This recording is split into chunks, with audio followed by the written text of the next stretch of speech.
താലിയുടെ മഹത്വമാണ് ഇവിടെ പ്രതിപാദിക്കുന്നത്. താലിയുടെ ചുവട്ടിൽ ബ്രഹ്മാവും മധ്യത്തിൽ വിഷ്ണുവും അഗ്രത്തിൽ ശിവനുമാണ് കുടികൊള്ളുന്നത്. താലിയുടെ ആ പുറകുവശമുണ്ടല്ലോ, പ്ലെയിനായി കിടക്കുന്ന സ്ഥലം, അത് സാക്ഷാൽ മായാസ്വരൂപവുമാണ്.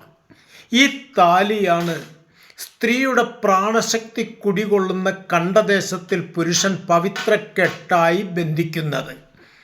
ആ താലി ഒരിക്കലും തമാശയ്ക്ക് പോലും ഒരു ധർമ്മപത്നി അഴിച്ചു മാറ്റാൻ പാടില്ല.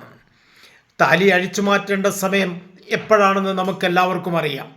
അതുകൊണ്ട് അതല്ലാതെ താലി ഒരിക്കലും ഒരു സ്ത്രീയെ അഴിച്ചു മാറ്റാൻ പാടില്ല.